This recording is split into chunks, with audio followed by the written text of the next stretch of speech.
7 tahun kepergian Akli Fairuz, striker Persiraja yang sangat mencintai Persiraja, walaupun saat itu gajinya tertunggak.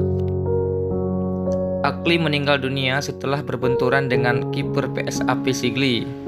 Bukan disengaja, melainkan Allah sangat mencintai Akli hingga nyawanya tak tertolong pada saat itu. Sejak kecil Akli Fairuz sangat mencintai Persiraja Banda Aceh, dan dia bercita-cita agar bisa membahagiakan kedua orang tuanya pada suatu saat menjadi pemain profesional bersama Persiraja Banda Aceh.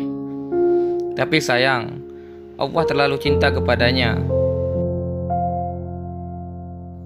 Di mata keluarga, Akli dikenal sebagai sosok pendiam dan tidak banyak tingkah. Ia sangat sayang terhadap keluarga.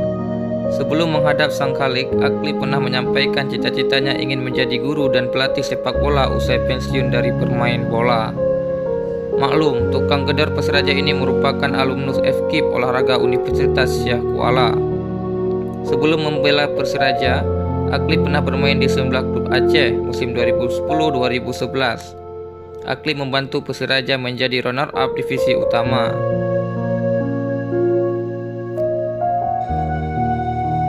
Seperti diwartakan sebelumnya, Akli meninggal dunia dalam perawatan di Rumah Sakit Zainal Abidin Banda Aceh.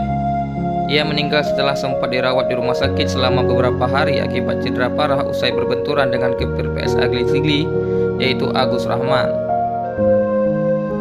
Akibat kepergian Akli Fairuz, bukan hanya saja pecinta sepak bola Aceh yang sangat terharu, seluruh pemain Persiraja Banda Aceh juga sangat sedih akan kehilangan sosok Akli Fairuz yang sangat rendah hati. Selamat jalan Akli Fairuz. Semoga engkau tenang di alam sana.